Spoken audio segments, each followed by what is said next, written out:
I'm not your gossip girl, I'm the headline. Truth with a curve, baby, redefine. Welcome to the thirst trap. All the truth looks good in a tight wrap. We talk love, power, soul, and sin. Turn the world on, let the light in.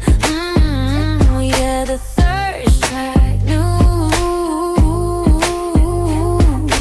You'll drink it up, it's the real you. Maybe China, first world wars, where every headline's a revelation.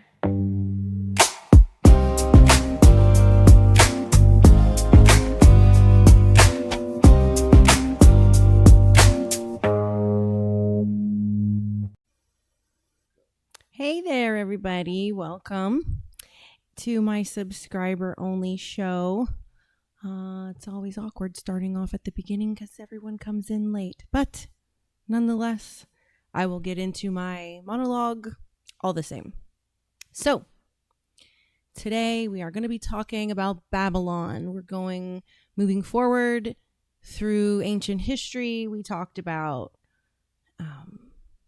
Sumeria 2 weeks ago, and then we talked about the Anunnaki last week. This week, it's Babylon in the mirror. To leave the matrix, you must first recognize Babylon in the mirror. And I know that sentence alone just made some of you uncomfortable, but good.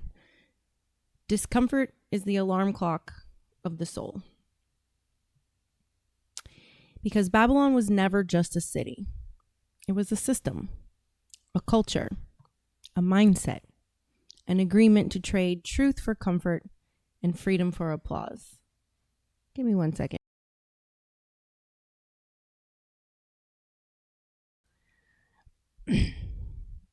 And here's the part nobody likes to admit. Babylon doesn't rule you from the outside. It survives because it lives inside you. In the habits that you defend, in the lies you repeat because they made you feel safe, in the narratives you protect because questioning them would cost you belonging. See, everyone wants to wake up, but nobody wants to look in the mirror and admit how programmable we've been. The Matrix doesn't trap you with chains. It traps you with identity. It tells you who you are, who you're allowed to be, what you're allowed to question, and what you're never allowed to say out loud. And Babylon loves labels. Left, right, victim, savior, ally, enemy. As long as you're busy wearing the costume, you'll never notice who wrote the script. Now let me be clear. This isn't about shame. This is about sovereignty. Because the moment you realize Babylon lives in the mirror is the moment you reclaim your power. You start asking dangerous questions like, why do I believe this? Who benefits if I don't question it? Why am I more afraid of social punishment than being wrong? And that's when the spell starts to crack. Because the Matrix hates self-awareness. It thrives on reaction, outrage, tribal loyalty, and emotional hijacking. Babylon doesn't need you to be evil. It just needs you to be obedient. And America was never supposed to be Babylon. This nation was founded by people who looked tyranny in the face and said, no king outranks conscience. Not a crown, not a church, not a party, not a mob. And yet here we are, outsourcing our morality to institutions, influencers, and algorithms, and then calling it freedom. Now, let me tell you something revolutionary, and I mean that spiritually. Awakening isn't about escaping reality. It's about taking responsibility for how you participate in it. Leaving the Matrix doesn't start with unplugging. It starts with repentance, not the religious kind, but the mental kind. Repentance means you turn your mind around to admit I've been played, to admit I've repeated things I've never verified, to admit I chose comfort over courage. And that's not weakness, that's power. because Babylon falls when people stop lying to themselves. So tonight, this isn't about telling you what to think. It's about reminding you that you can think. You are allowed to outgrow ideologies. You're allowed to offend tribes. You are allowed to evolve. And yes, some people will hate you for it. That's how you know you're leaving the matrix, because the system always attacks those who stop feeding it. So look in the mirror bravely, not with guilt, not with fear, but with honesty. And ask yourself, where have I traded the truth for approval? Where have I confused belonging with righteousness? Where has Babylon been living rent-free in my mind? Because once you see it, you really see it, you can't unsee it. And that's when freedom begins. Welcome back to reality, America. Let's begin. Hi, Mike. Hi, Black Wolf and Ryan. And to my subscribers over on Facebook. Okay, so hope you guys are having a good night. I have my Trump cup. Ta-da!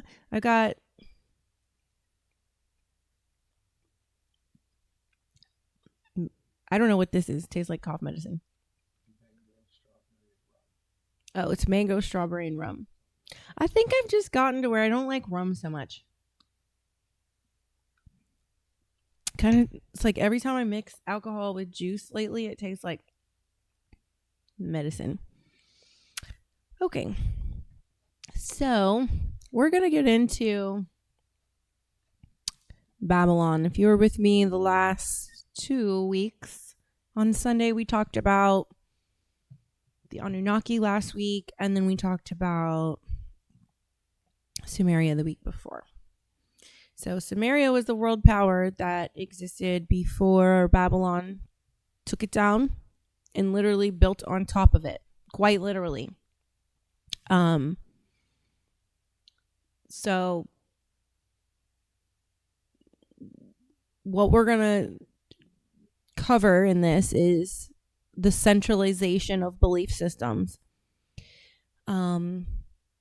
The first recorded instance in human history where authority starts speaking for the gods. Fear used as a spiritual tool. Myth becomes law, which equals obedience. And then the shift from sacred participation to sacred submission. So, to get started, am I hitting Canva? This is Babylon, old Babylonian period, circa BCE, 1900 to 1600 BCE. And this would be the architecture of that time. This was notably during the era of King Hammurabi. And then if we go and look further, now we have the Neo-Babylonian Empire. And you can see that is much different. So as the time went on, you could see the gardening, starting to happen. Water is now directed into a centralized location. This is the Neo-Babylonian Empire. This is circa 626 to 539 BCE. And you can see here there are... this is the first recorded instance of, how when you go there's some skyscrapers that'll have gardens on the top. I know the Hewlett Packard, I don't think it's Hewlett Packard anymore in Atlanta, but when I was there, it was a Hewlett Packard skyscraper, and on top of it there was a garden. So you can see what's what they had going on here. So it was very beautiful, very advanced. This really shows the grandeur of Babylon's reconstruction under King Nebuchadnezzar in the Neo-Babylonian times. So that's the difference. So it's kind of like the Kim family in North Korea. So there's been 3 rulers since North Korea formed. Grandfather, father, son. So Kim Jong-un. So it's we're in the second iteration, second ruler. King Nebuchadnezzar II, the third ruler. And, as each ruler, takes power, they want to be progressive and improve things and become more modern. And the geography of Mesopotamia is literally where they built on top of the Sumerian foundations that were there before. So this was quite literal. The subsequent empires like the Akkadians and the Babylonians, they constructed their monumental architectures directly over the top of Sumerian ruins. And this architectural layering is most visible in the evolution of the ziggurats and the continuous occupation of city-states like Ur and Uruk. And so this right here is the great ziggurat of Ur. So one thing you learned in the first episode was ziggurats are like temples, like city temples. And so this right here shows kind of the ruins a temple built on top of ruins. So this one here was originally built by King Ur-Nammu around 2100 BC, and it was significantly expanded and restored by the Neo-Babylonian kings like Nabonidus in the 6th century BCE, effectively capping the older Sumerian core. So it went from this to this in the Neo-Babylonian times. And this is literally the temple continuity in Uruk. It's called temple continuity. The White Temple, that was the name of it, and that one was built on top of our new ziggurats or temples. So you can see like the old ruin here, like you see like an entrance at the bottom-ish left. And then you can see above it, there's like a blue square. And then to the right of the blue square, there's the newer temple on top of that. And the foundation that you're seeing it built like, it just basically looks like hills. It just looks like dirt now. That dates back to 4000 BCE. And this was a tradition, like building over sacred sites. They created these big mounds of like layered history. So you could see underneath this. So they would have to go underneath to see the Sumerian temples because they just directly built on top. Hi, Tom. Welcome. Glad you're here. We're talking about Babylonian history because, we went into Sumerian history and then we went into the Anunnaki last week. All right. So their materials and methods to build these, they used sun-dried mud bricks, which were often reinforced with bitumen and reeds for structural stability. The reeds they'd stomp on the reeds into the mud and like create like really heavy. It's like putting rebarb in concrete. So the Sumerians basically invented, for lack of a better word, that, and then the Babylonians refined it. So the Babylonians, they were a true empire. They weren't just a city-state. They had centralized authority. They had a bureaucracy. They had military power. And the Babylonians, when it came to the Sumerian gods, they absorbed the Sumerian gods and myths and cosmology and the Sumerian writing. So what Babylon did was they then standardized and enforced all of that. So where this ties into the Matrix is this is the shift from organic belief systems in the Sumerian times to state-approved truth.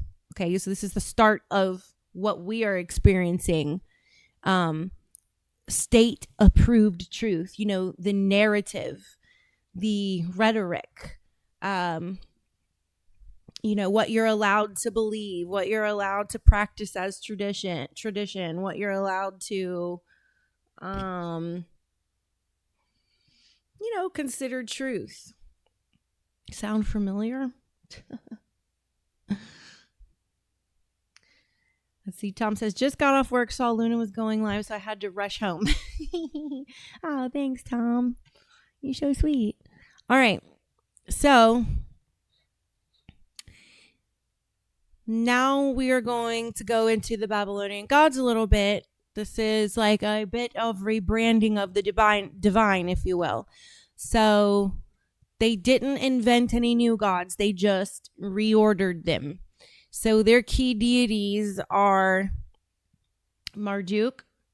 And so you can see here Marduk in an artist's hieroglyphic, I guess, drawn Marduk. Okay. And then you see his, I think that's a griffin. I'm not sure what that animal is.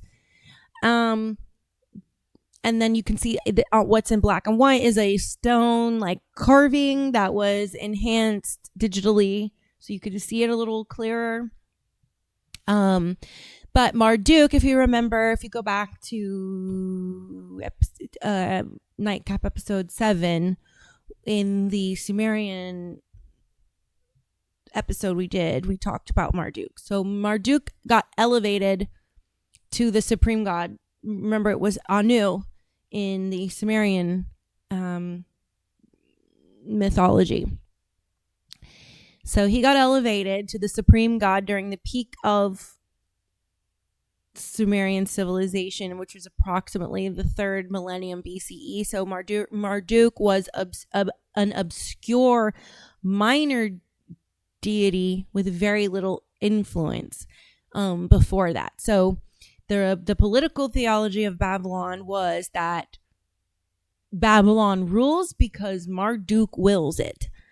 And some of the older Sumerian gods got absorbed.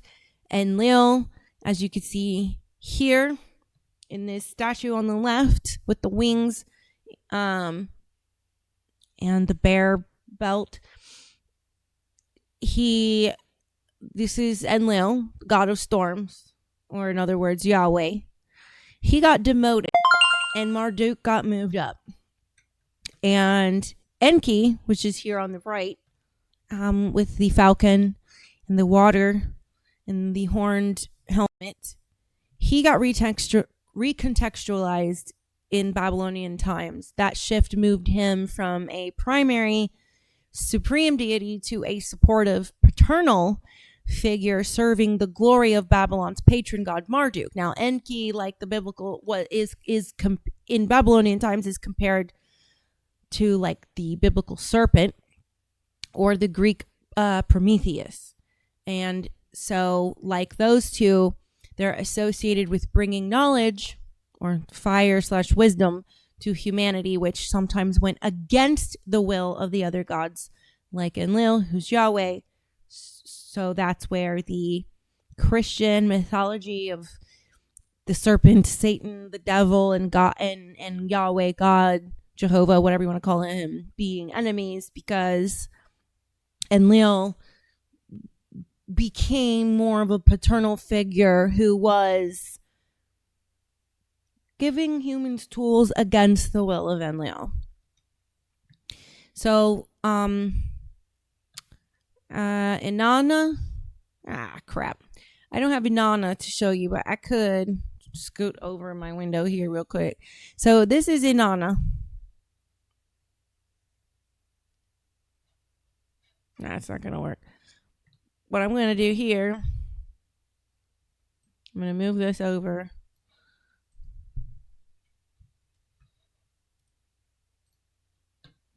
This is Inanna, or Ishtar. Okay. Come on, camera. Stop it.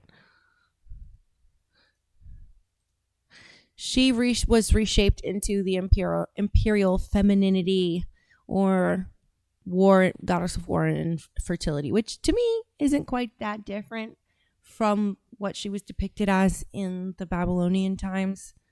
But then you have Enuma Elish, the Babylonian creation epic that was, parallels our creation story in the Bible. The Enuma Elish, that's their story. Marduk in the Enuma Elish, Marduk defeats the primordial chaos Tiamat. And this is Tiamat right here. You'll hear Tiamat.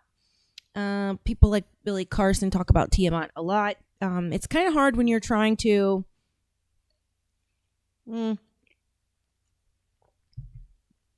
wake up people politically and spiritually without being forced to go into human history.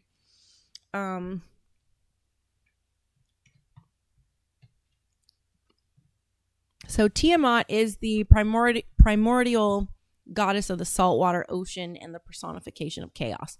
She's primarily known from the creation epic Enuma Elish, where she serves as both the mother of the gods and their most formidable adversary. The young god Marduk challenged Tiamat, and he defeated her by using the winds to incapacitate her and then shooting an arrow into her heart. And Tiamat in the iconography is depicted as a dragon. So while there's no definitively identified Mesopotamian artwork of her remains, she is traditionally associated with a dragon or a sea serpent form, Leviathan type. So you can definitely see the parallels in Christian mythology. You know what I'm saying? Oh, hello, Marianne. Good to see you, hun. Didn't notice that you had just got on.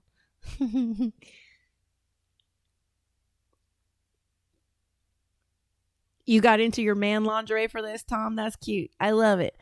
Grab your man lingerie. Grab your sweetie. Grab your drink. Look at my Trump cup. Did y'all ever get a good look at this Trump cup? Isn't it pretty? It's pretty. I'm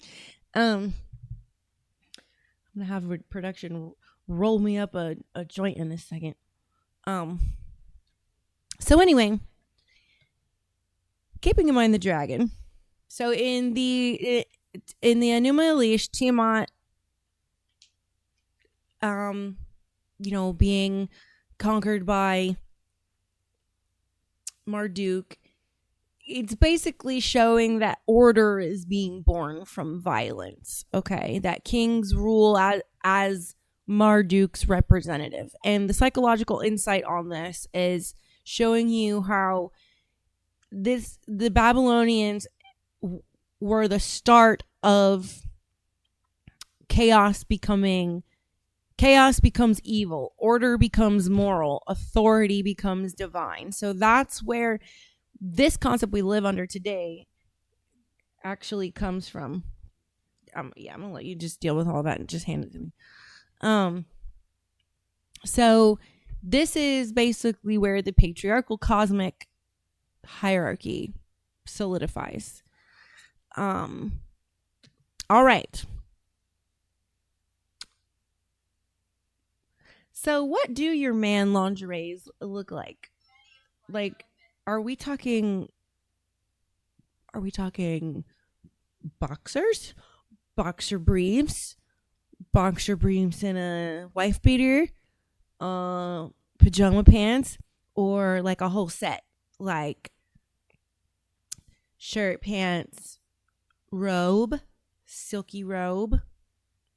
I know my husband and I had a matching pair, like that Gucci print or whatever. It's that real gaudy black and gold like Gucci print. But I can't remember if his came with a shirt. I feel like his just came with like pants and a robe. They don't really have a lot of fun stuff for guys, like man lingerie. Maybe I should invent like my own, maybe I should start my own line of man lingerie. Like, what would a woman want to see a man wear to get her excited? It would be things like tool belts. and,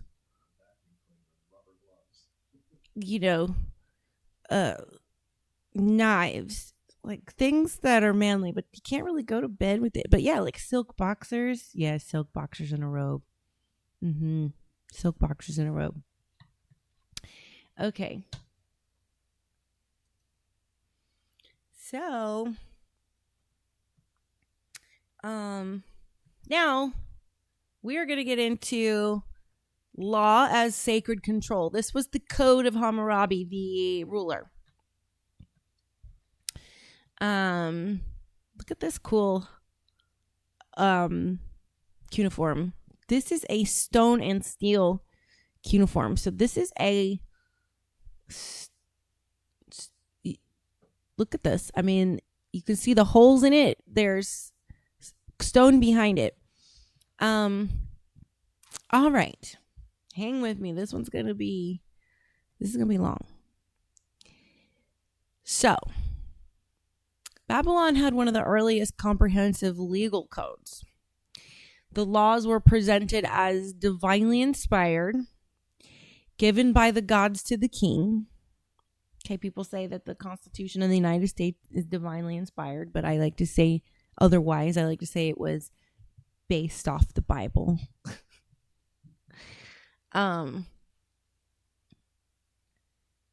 It was presented as that the laws were given to the king by the gods.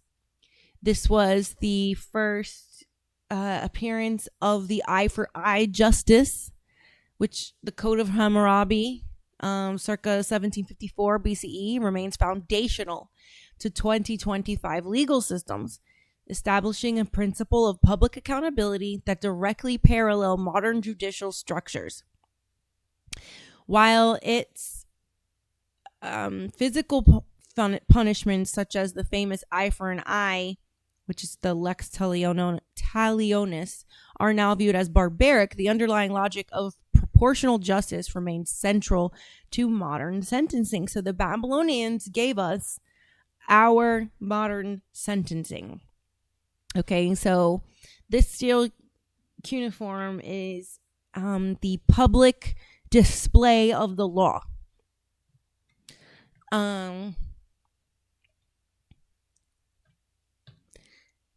So here's how it parallels to modern law. The presumption of innocence. Hammurabi's code was one of the earliest examples of innocent until proven guilty, requiring gathering of evidence and established proof before conviction. Public access to law. So by this, what you're looking at on the screen right here is the public access to law. So this was, they carved 282 edicts into a stone stele. Hammurabi ensured laws were standardized and publicly viewable. So today, this is paralleled by the digital publication of statutes on government websites and the internet. Before, we had it in books. We learned it in school. Like, it was your civic duty to make sure you knew the laws of your state.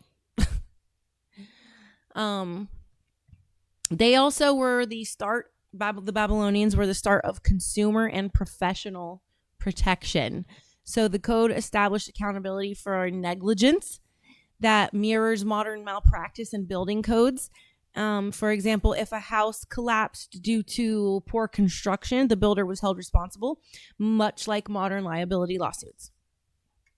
So they also had civil and family statutes on these 246 edicts. The parallels exist in the provisions for alimony, marriage contracts, and inheritance rights. The code even touched on economic, where are we at?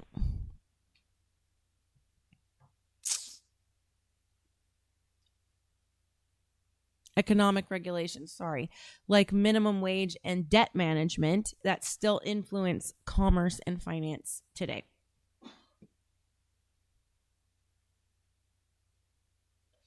Hey, Black Wolf, what's happening? We are going over Babylonian history, and you're getting right into the nitty gritty.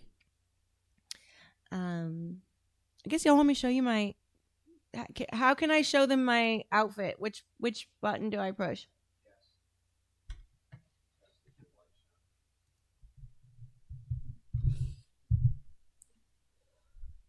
I don't know if y'all have seen this one before because I have worn it, but it was a while ago. So it's,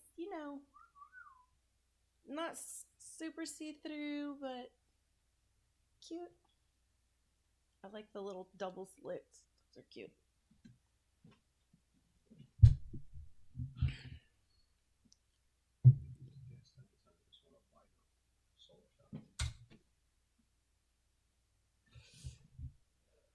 See, it's cuter when I sit down because you can see that I actually have hips. Standing up, I don't have so much hips. I always was jealous of the girls that had hips growing up, but now they're all fat. So there's that. Dude, everybody's fat now. All the women are fat. Everyone.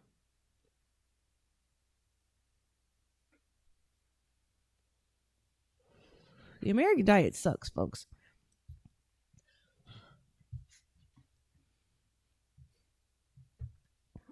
Okay. So now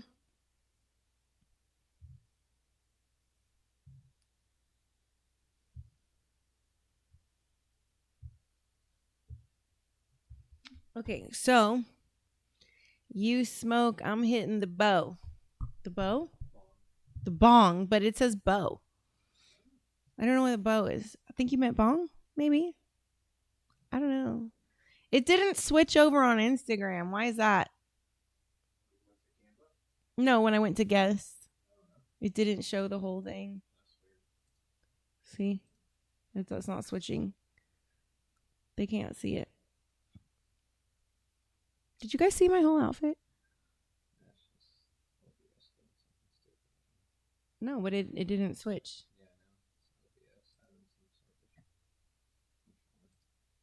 No, I don't think it's formatted right. See?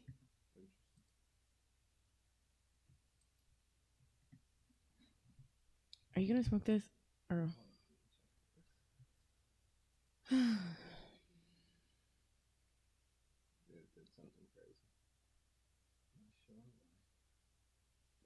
no, I just think it didn't get formatted. Here.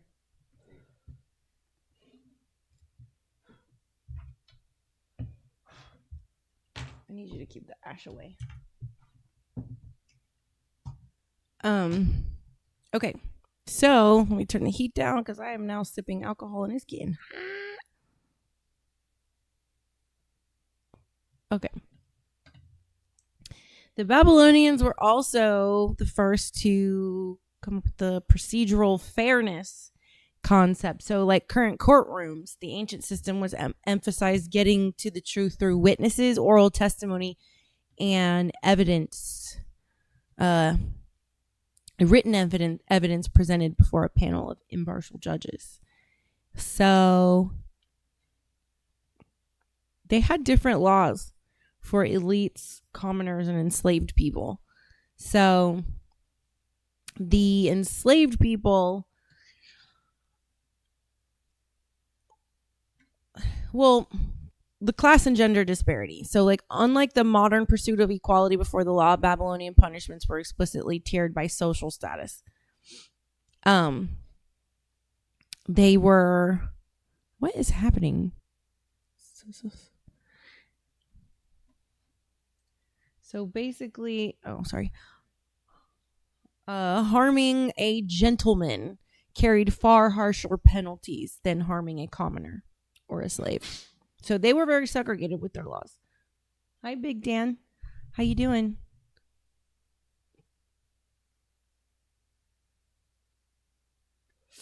I made an attempt to show everyone my outfit, but for some reason it's not showing the full shot.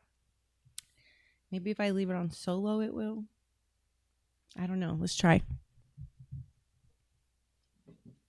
Here we go. There's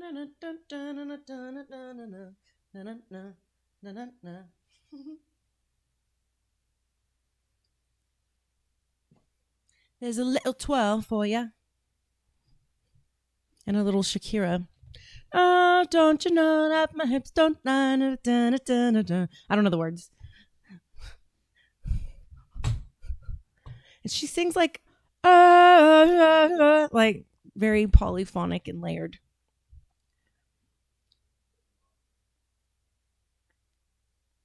Yeah, she sings like Cookie Monster. Can you come get this? Like, and not walk away so much?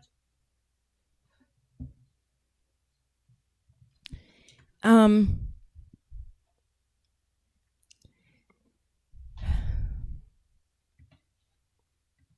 on, guys.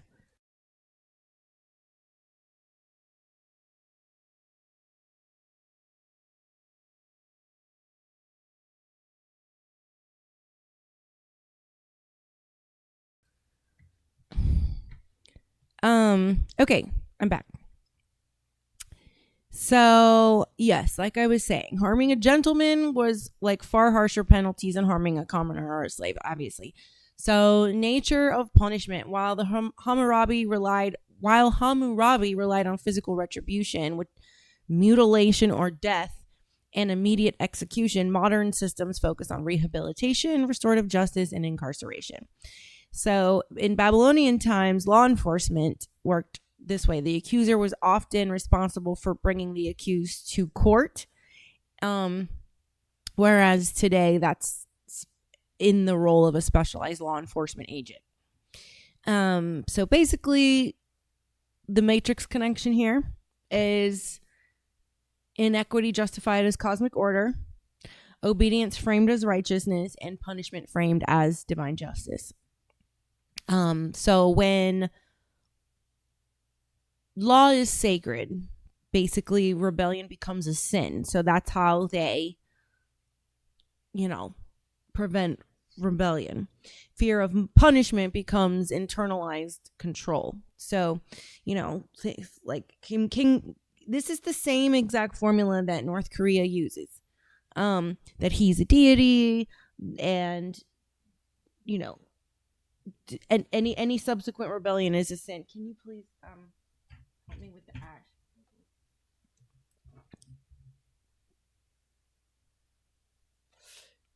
Kaplan's here. How you doing?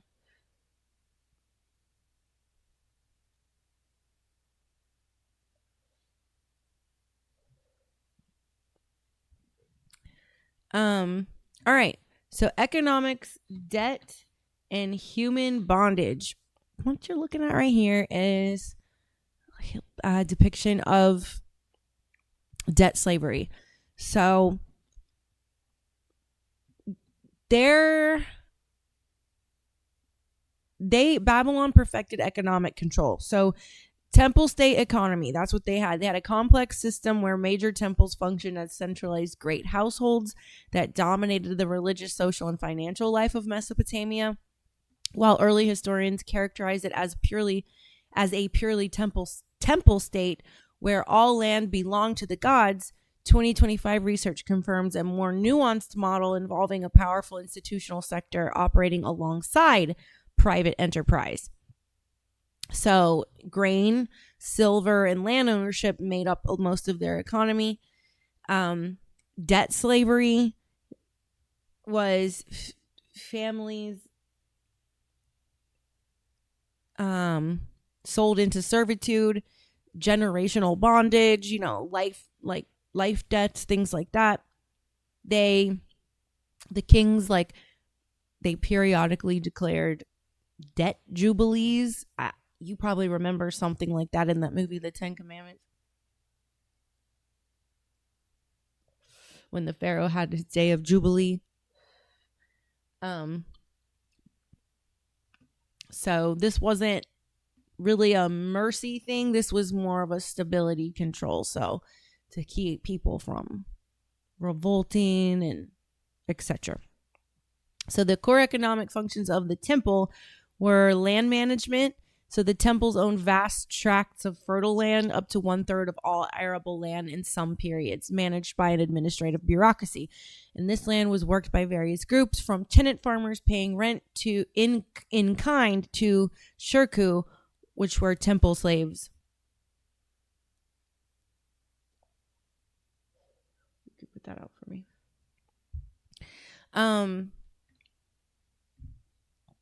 Production and surplus. So beyond basic subsistence, temples were major industrial centers. They operated massive textile workshops.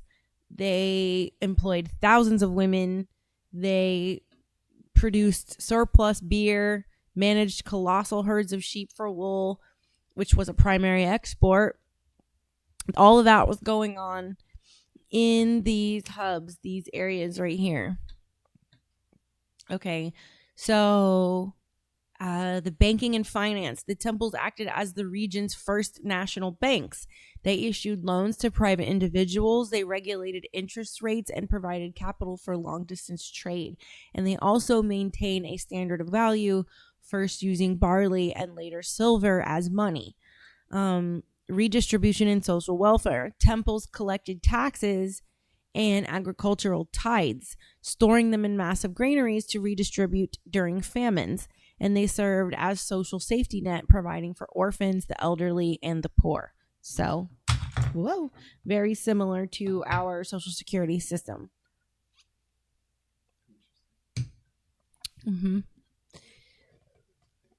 Well, and production just made a comment, wow, they were way ahead of their time.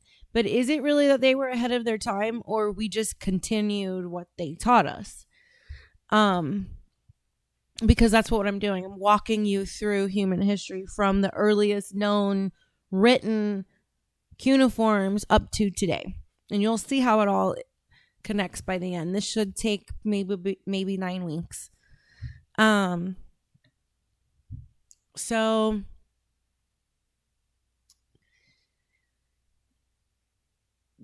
right, so the famine. So they served as a social safety net, providing for orphans, the elderly, and the poor. The relationship with the state, the palace. So interdependence. The king and the temple were deeply intertwined. Kings legitimized their rule by sponsoring temples and building grand ziggurats, while temples proved the state with a centralized pool of corvée labor, which were conscripted workers for royal projects like canal maintenance. Royal oversight. So,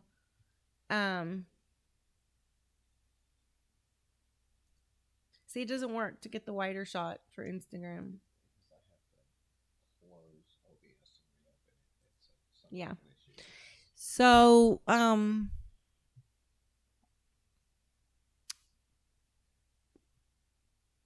to prevent the temples from becoming too powerful, the Babylonian kings often appointed royal representatives to supervise the temples. The archives in the temples to supervise the finances. Major sanctuaries like Esagil in Babylon collected taxes from smaller temples for the benefit of the. Don't worry about it. For the benefit of the king. Don't worry about it right now.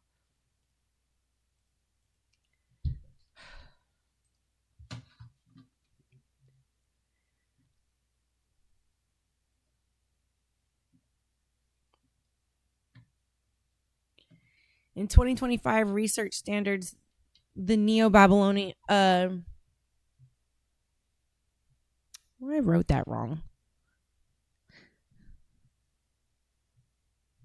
So the transition in the first millennium BCE. So by 2025 research standards, the Neo-Babylonian period from 626 to 539 BCE is noted for a shift towards Smithsonian growth, which is a more market-oriented economy where temples sold up to half of their agricultural income on the open market for silver to pay for specialized labor and resources.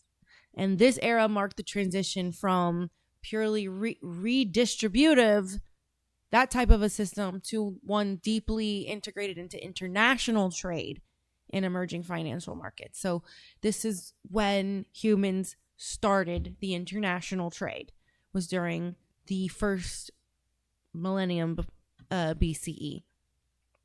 So money and morality became fused.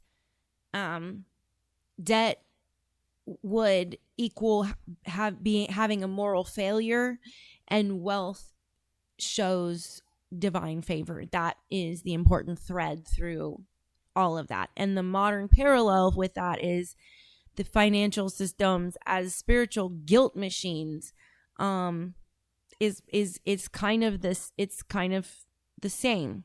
So survival is tied to your obedience. Think what's coming up, digital ID. They're going to be pushing that. This is, all this stuff that we're talking about, ancient history. Like, what are we doing that for? Like, yeah, it's not just because it's fun to talk about. It's like, how can we apply that? How can that knowledge further equip us to make informed decisions, and know who to trust, and to know where the truth lies and where the lies exist, and who's participating in those, and how to remain a free and independent agent.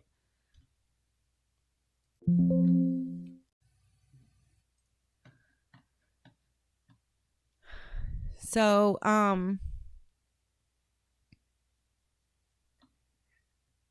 to contrast the Babylonian temple state with modern financial systems through the lens of spiritual guilt machines and survival tied to obedience, we can examine how the mechanism of debt has evolved from a religious obligation to a systematic digital reality in 2025.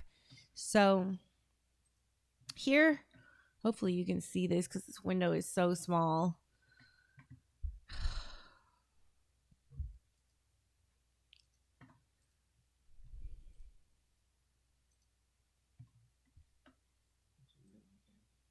That's what I'm doing.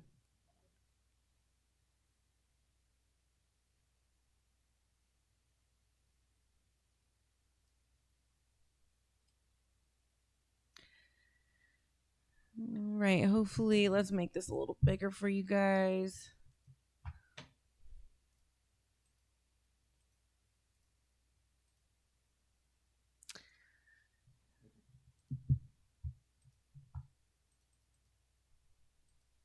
All right, that should be a little bit easier for you guys to read. So you have your feature here at the top. So this first chart I'm showing you is financial systems as spiritual guilt machines. So you have your feature here at the top left. You have your Babylonian temple state institutional guilt. And then you have your modern financial system, psychological, social guilt on the right. So the source of debt, okay? So the source of debt in the Babylonian temple state institutional guilt, debt was seen as a cosmic imbalance. To be in debt to the temple was to be out of favor with the gods. And at the time, that would have been Marduk or Enki. Now, in modern times, debt is seen as a moral failure, bad character, financial unworthiness is quantified and internalized. People choose their spouses over this. People get divorced over this. This is a big thing. This is where our mentality. So remember my opening monologue about to break free of the matrix. How much of Babylon do I see in the mirror? How much of our behavior is really actually still in play because of this Babylonian system. So we have the machine on the left. All right, so the Babylonian machine for institutional guilt was the ziggurat or the temple. It was the physical center where the tithes were tracked on clay tablets. Your failure to pay was a spiritual transgression requiring ritual purification. A lot of Christian churches still do this. Catholics still participate in this. The modern day machine, the psychological and social guilt, is the credit score, the invisible algorithmic ledger that judges a person's reliability. It creates a state of constant anxiety regarding one's standing. So you are now in a position where someone who does not know you now has a mathematical ability to look at you and determine whether you can be counted on, whether you're a man of your word, whether you pay back what you owe. And then you have the ritual aspect on the third row. So the Babylonian temple state was offering sacrifices or labor to the temple to cancel the spiritual debt and restore social harmony. The modern financial systems, psychological and social guilt, the ritual of constant consumption and repayment, credit system. What is that called in jewelry? Usury. Maintaining good credit is the modern equivalent of staying in a state of grace. You know, usury is illegal and like everywhere, like so many places now, it's becoming illegal because it goes against the Christian principles of what Jesus taught. And, you know, that is very much in line with Talmudic Judeo-Jewish principles, which came off of Babylonian principles. This is the reason why I'm taking you guys through this, is because why are we so hot about Israel? You know, why are the Gen Zers waking up to this? You know, they're doing all this kind of research. They're being taught these things. They're, you know, Gen Xers were not taught how to research. So I'm putting it out there because I had to leave a cult, and this is how I did it. This is how I made sense of the world. So I'm sharing with you guys what I had to do to make sense of everything.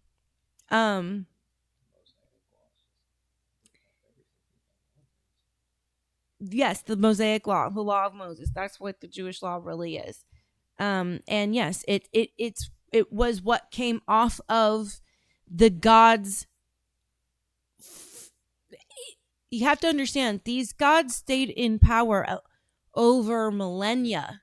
They just changed their names according to cultures. Some cultures couldn't speak certain words, so their names were adapted. And this was the system. The Jewish system comes right off of the Babylonian and Egyptian empires. Because you remember, the Jews were in the tribes of Israel, or the Hebrew tribes at the time, that's what they were called, were enslaved by the Egyptians. And yes, Ryan makes a great point that the Catholics ripped everyone off. The Catholics, you know, me and Candace Owens will probably agree on everything but Catholicism, but aspects of Christianity. I think where her and I would disagree would be in the particular niche of Catholicism. But I think I could offer her a lot, a different way of looking at things because of the fact that I had to escape a cult. And so I'm not coming at it as a Protestant, you know, challenging a Catholic. I'm coming at it from understanding that both Christendom and pagandom are all ran by cults, and that there is an undercurrent of spirituality that you have to, I say undercurrent because it's not obvious. You know, human nature is what's obvious and chaotic and in the front and in your face. It's the undercurrent of spirituality that we have to look for. You know, like getting caught in a riptide and just going limp and letting it take you out to safety and then swimming back. The thing you're most scared to do is the thing you have to do. And I think I could offer her some insight into just identifying cult behavior all throughout society and not having to really pick on her religion to get her to start seeing it. You know what I'm saying? Because this is how I came to the awareness, which is really learning ancient origins. And it walks you up, and then all of a sudden you just have like this epiphany one day, and you're just like, holy shit, this is the same thing that's been going on since we had the first records of writing. So nothing's really changed. Just technology's changed.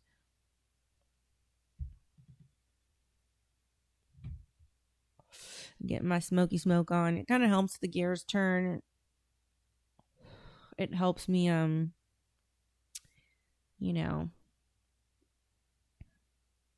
dig like in the nooks and crannies of my mind. I know I was about to read it. I've never liked Catholicism. Could never get over the idea that they feel need to be forgiven for anything. You have to repent through a priest. Yes. It's a cult tactic. It is a cult tactic. And the Catholic Church is responsible for the cult of Christianity. Jesus never said that he wanted a religion started in his name. He actually pointed everyone to the kingdom of God, which is in your heart and the consciousness, the all, the everything, that is God, and that he was just a human embodiment of it, and that any human could ascend to the realm of the divine if you do what he does. And of course they want to murder him for that, just like what Charlie was doing. Charlie's message was very critical in a time where we forgot about our morals, and he went straight to the youth and said, guys, like, we have to be moral. And they shot him, and it just makes me sad. Makes me so sad.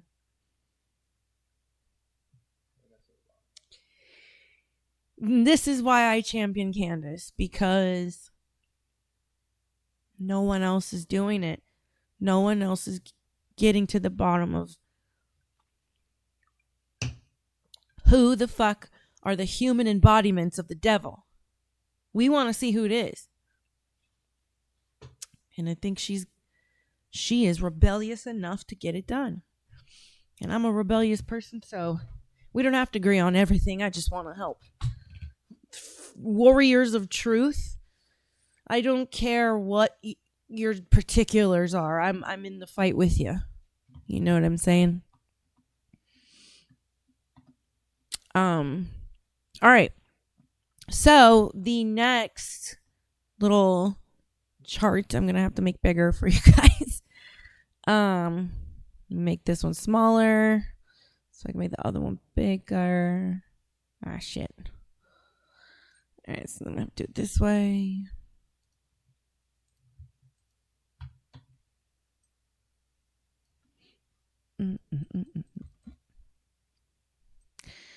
Okay, so got me some space there. So I'm gonna make this a little bigger for you guys. This next chart.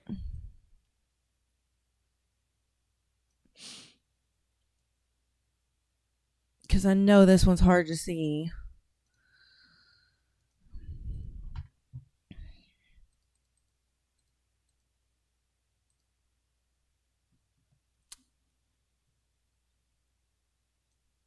Okay. All right. So this is the second part. So if you guys remember what we were talking about, the survival tied to obedience link. Okay, this comes out of Babylon, the way we think today. You got your feature on the in the column descending in the first column, and then in the first row you have the Babylonian obedience, direct and physical, modern obedience, systemic and abstract. Now here's how I'm just going to read it. Consequence of descent. Under the Babylonian obedience, which they were direct and physical, debt slavery. If you couldn't pay the temple for your debt, you or your family physically became the property of the temple, the institution, to work off the debt. Okay. So in modern obedience, systemic and more abstract ways, it's economic exclusion. So in 2025, low credit or debanking acts as a digital wall Nick Fuentes got debanked. There's another gentleman that I met at another conference who's gotten debanked for telling the truth. Kanye West has gotten debanked. Alex Jones. You aren't enslaved, but you're barred from housing, transport, and communication tools. It's truly wicked. It's exclusion, exile, shunning, disfellowshipping, excommunication. You are in a cult. Okay. See, this is why I have to tease you guys with lingerie to make you sit and listen to this, because this shit is critical bullshit. It's really important to freaking understand and be able to articulate to people why we are, some of us on the right that they call extremists, why we are at the point of dissent. We are at the point of rebellion. We know what's coming, and it's not good. All right, so now we have the mechanism of control. Corvée labor. So that's obedience meant physically showing up to dig canals or build walls for the king and the god. Survival depended on this collective labor. So in the modern day, the employment benefit link, survival, healthcare, housing is tied to participation in the corporate grade household. Compliance with workplace norms is the price of basic security. Safety net. In the Babylonian times, the temple provided grain during famine, but only to the obedient who were registered in the temple's administrative lists. The state financial system provides support. This is modern. Provides support, stimulus, credit lines based on tax compliance and digital identity. If you exit the system, the safety net vanishes. Woo-wee. So, the amnesty contrast. The Babylonian clean slate. The ancient kings periodically issued Anduraram edicts, the literal canceling of all consumer debts, and the release of debt slaves to prevent the economy from collapsing under its own weight. This recognized that spiritual guilt shouldn't lead to total social ruin. So what does that mean? So like you have to feed your prisoners, you have to feed your slaves. Like they would literally collapse. They had to let them go so they could go fend for themselves, start reworking back into the economy. Otherwise, it's like having, an overpacked prison that leads to economic issues and you see the cops kind of ebb and flow with their quotas. Like there's a thing to this. In the modern permanent record in 2025, financial guilt is often permanent. While bankruptcy exists, the digital stain on a credit report or background check persists for years, making the modern machine arguably more relentless than the ancient one. Okay.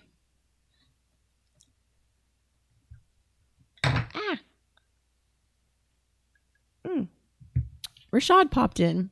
What is up? How you doing, friend? Okay. So,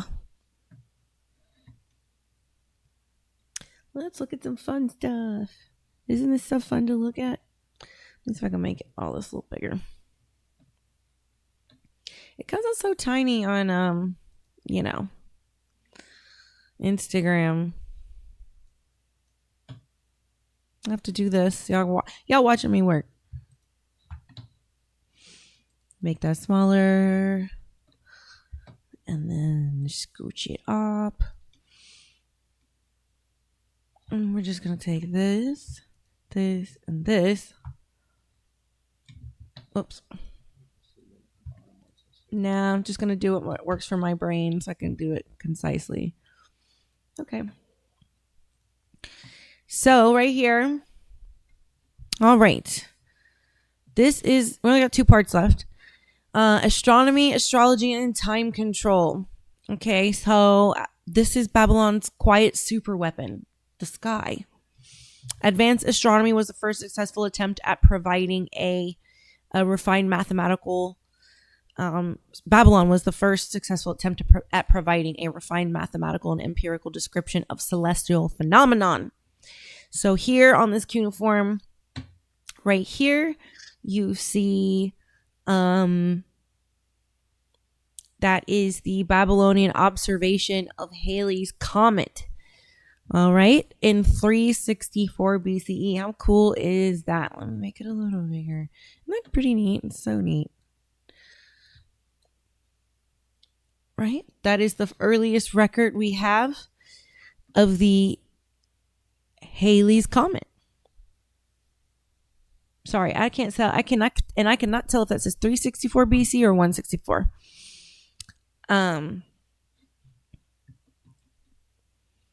So again, we learned that they kept the Sumerian sexagesimal system. So that's the base to 60, 0 to 60, mathematical sophistication. The Babylonians used a unique numbering system that allowed for complex fractional computations.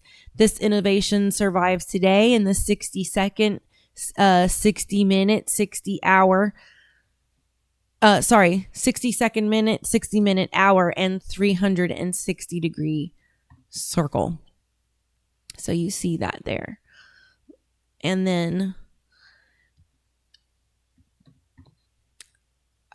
we see some early calculus right here in this cuneiform.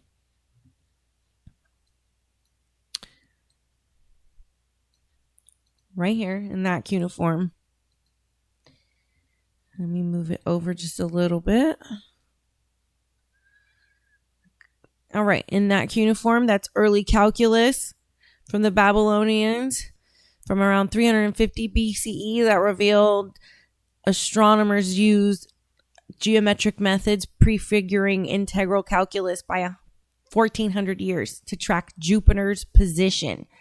They visualized the planet's changing velocity over time as a trapezoid and calculated the area under the curve to determine the distance it traveled. And we like to think of the Babylonians as primitive humans. I don't think so. They understood. So this is calculus, early calculus from the Babylonians on a cuneiform predicting the position of Jupiter, the distance it travels, and its 1400 year track. All right, so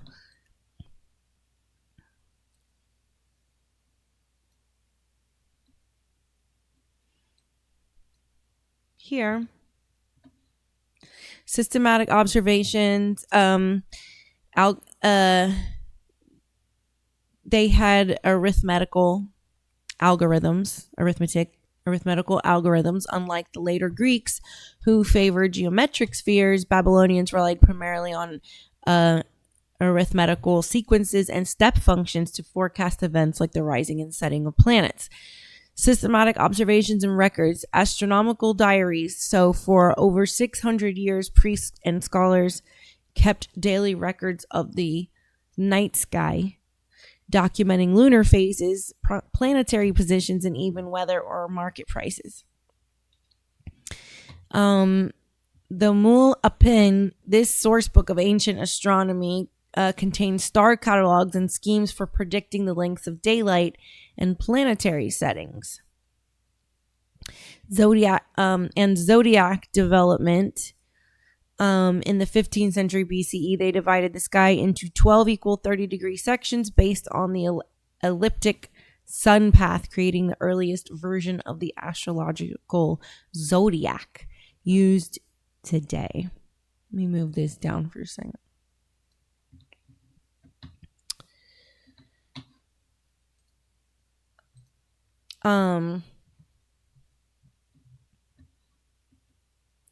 Predictive capabilities. They had predictive capabilities. So the Saris cycle. All right. This right here is a Saris cycle.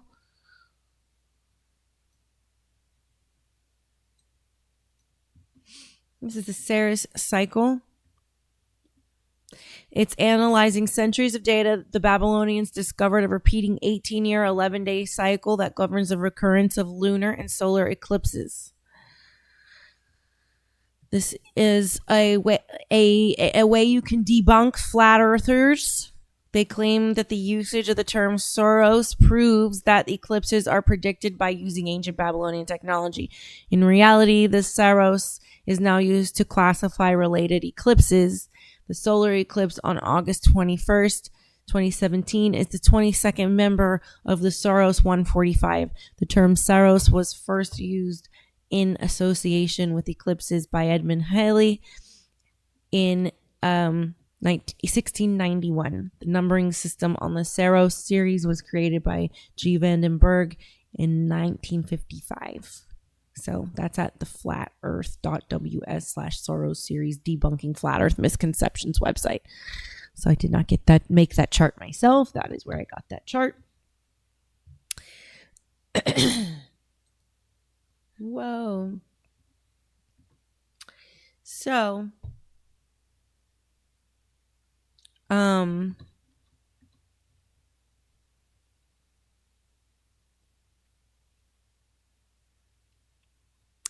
they accurately calculated goal year periods, the time it takes for a planet to return to the same position relative to the sun. For instance, they knew Venus returned nearly to its original spot every 8 years. Their models could predict the start time of a lunar eclipse with an accuracy of roughly 1 hour. 1 hour. And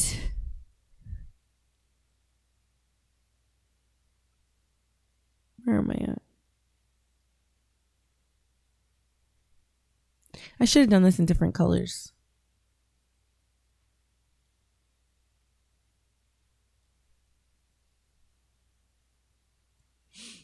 But they did all that without telescopic technology, we presume.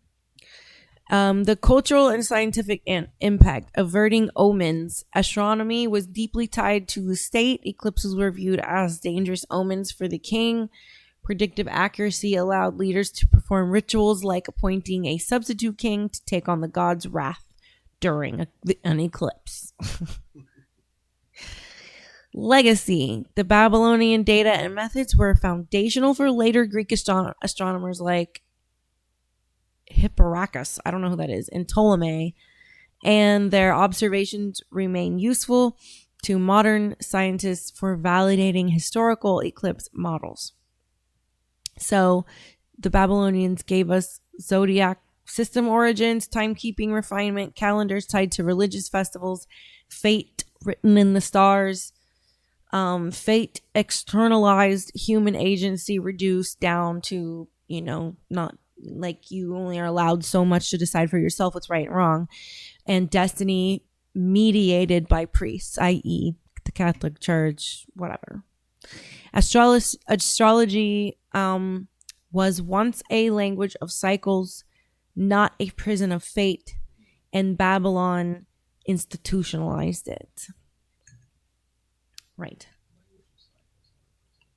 Mm-hmm.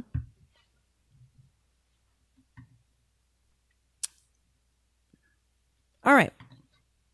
So getting towards the end.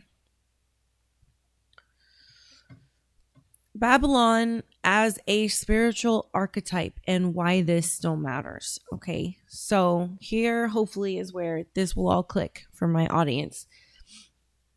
Babylon becomes a symbol of corrupted power. Think about the story in the Bible. Babylon's transformation into a symbol of corrupted power is primarily a product of biblical narratives rather than an ancient secular history. As you can see on the photos, the picture on the right would be the Tower of Babel. Historically, it was a massive, sophisticated empire. But in Western and Judeo-Christian tradition, it evolved into a metaphor for human pride, rebellion against the divine, and systematic oppression. Prominent symbolic use in the Bible as a representation of spiritual corruption, worldliness, idolatry, and defiance against God is what we always think of when we hear the word Babylon.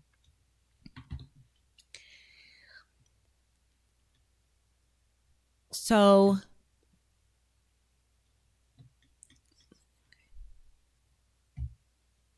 as I'm getting to, basically this warning is echoed in many other traditions.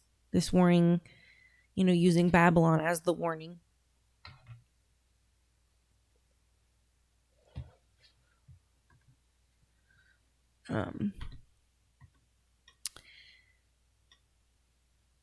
There's that biblical foundation, the Tower of Babel that, we brought up. That's in Genesis. The earliest association begins with the residents of Shinar building a tower to reach heaven. If you remember that, and Nebuchadnezzar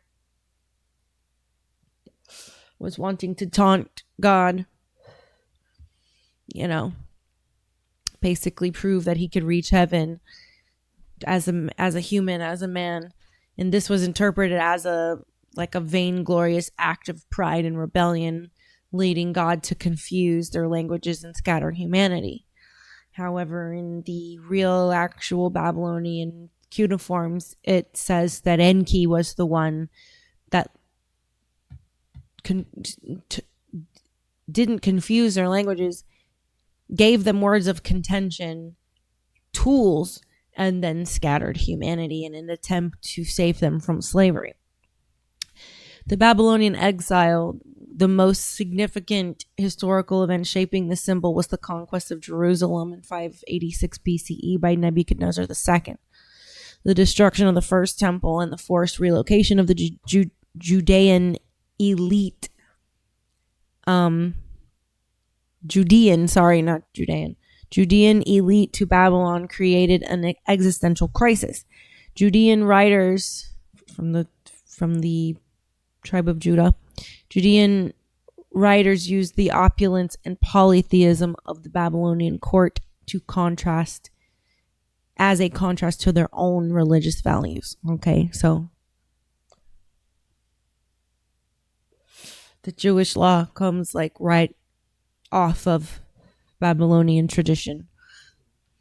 Boy, they're gonna be all over me. Now you see why I do this as a subscriber show.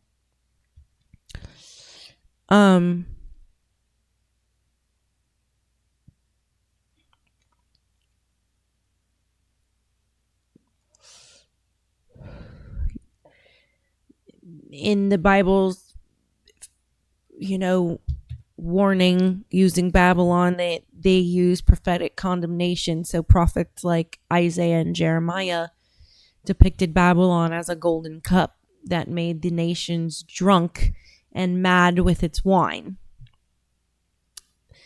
The Holy Grail, symbolizing its corrupting influence and eventual inevitable judgment.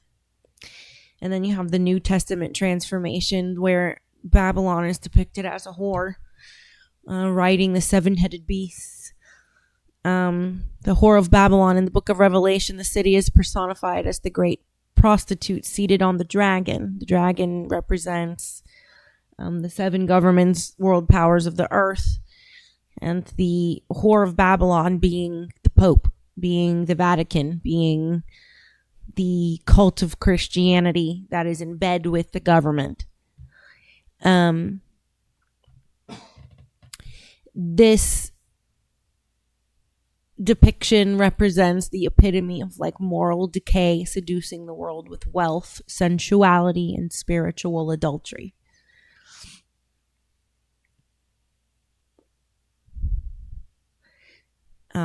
It's a stand-in for Rome at times. The early Christians often used Babylon as a code word for the Roman Empire, which, like ancient Babylon, was built on 7 hills and prosecuted the faithful. And you hear this, we hear Christians call Hollywood Babylon, things like that.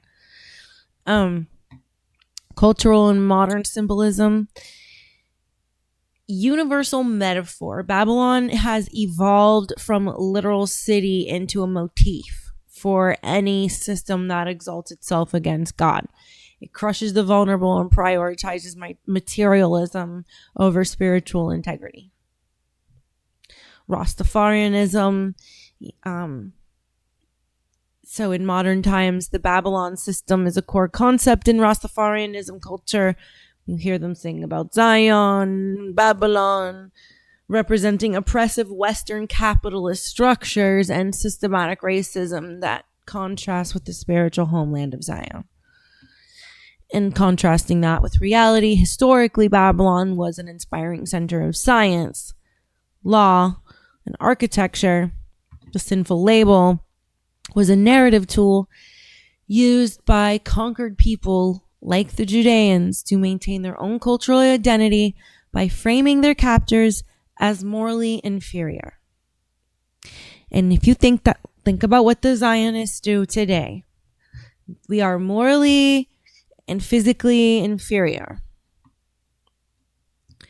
So why do later religions demonize Babylon yet reuse its systems?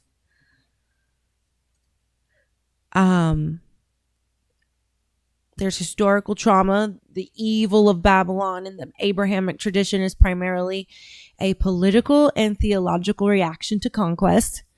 The Babylonian captivity, the Neo-Babylonian Empire's destruction of Jerusalem in 586 BCE, and the forced deportation of its elites created a deep cultural grudge. For Judean writers, Babylon became the ultimate other, a place of polytheistic idolatry and oppressive imperial power. It was a symbol of human pride. Narratives like the Tower of Babel were used to frame Babylonian technological feats such as ziggurats as an act of vainglory and rebellion against God rather than pious architecture. Successor empires as New Babylonians. Later religions, such as early Christianity, reused the name Babylon as a code word for the Roman Empire, which similarly persecuted their faith and destroyed sacred sites. Why they reused its systems? Practical necessity. Despite their ideological hostility, subsequent cultures recognized that Babylonian administrative, legal, and scientific systems were the gold standard for managing complex societies. So you have the lunar solar calendar as part of that. The Jewish calendar used today is a direct descendant of the Babylonian system. Exiled Judeans adopted Babylonian month names and the 19-year metatonic cycle to align lunar months with the solar year. Legal foundations. The Code of Hammurabi introduced the principle of lex talionis, which is Latin for eye for an eye, which deeply influenced Mosaic law in the Bible. Principles of mutual obligation in contracts and commercial liability also survived to influence Roman and eventually modern business law. Writing and language. During the exile, Jewish elites adopted Aramaic script, lingua franca of the Babylonian Empire, which replaced the older Paleo script, Hebrew script, and remains the standard for Hebrew writing in 2025. Astronomy and time. The Babylonian division of time into 60-minute hours and 360-degree cycles, along with the 12-sign zodiac, was so mathematically superior that it was integrated into Greek and Roman science and persists globally today. We're almost done. So, to summarize, we're going to show you one more lay chart to do lay parallel. And I'm going to make these words bigger. Somebody come get her. She's dancing like a stripper. My voice is so tired of talking, I can't even. I need to start figuring out breaks. Like probably 3-day breaks. Okay. So the demonization, ideological, the adoption, which is practical. The reason would be reaction to trauma, the demonization of Babylon, reaction to trauma, exile, and polytheism. The modern day, just the practical understanding science. We have artifacts now. We know more than we did before. They provided use of state-of-the-art imperial tools. It's just a fact. Identity. In one area, Babylon is framed as a whore or city of man. And yet, in the practical sense, they're a basis for universal time and legal precedent. Interesting, right? So it's okay for them, but not for now. See what I'm saying? So they've adopted it. They demonize it, but they use it, is what I'm saying. The legacy, Babylon as the gates to hell, and Babylon as the gate to knowledge, thinking, astronomy, and math. So there's the hypocrisy lined out for you as the Jewish system has deployed itself upon the West, discovering, I'm not too thrilled, like, to not be Jewish and be a Christian. I'm not thrilled to like learn how much they control our society down to the most minor, obscure things that you would never think they would. And they fucking do. So here's the Matrix framing. Babylon is not a place, it's a pattern. Okay? It's a pattern when belief is centralized, when truth is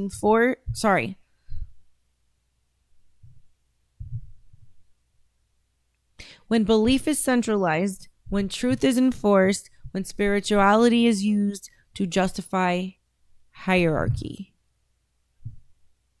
That's when you know you're in Babylon, you're in a cult. I'm going to end with a little bit of reflection. So which part of this system still lives in me? This Babylonian system,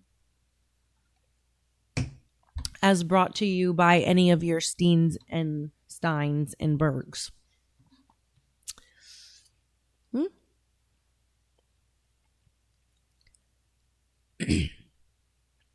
This is why this type of study matters if we're going to be so impassioned over politics and how to raise our children and how to protect them, and why it's important to be spiritual. So next week we're going to discuss Egypt, their immortality, priesthood, and their divine kings, and how they were known for their magic. And we're going to talk about how the soul becomes currency during the Egyptian rule. And I'm going to post last week's subscriber show out to the public tonight. So I hope you enjoyed this one. And with that, I will say, I'll leave you with this thought. To leave the matrix, you must first recognize Babylon in the mirror. All right. I hope you guys have a good night, and I will see you tomorrow.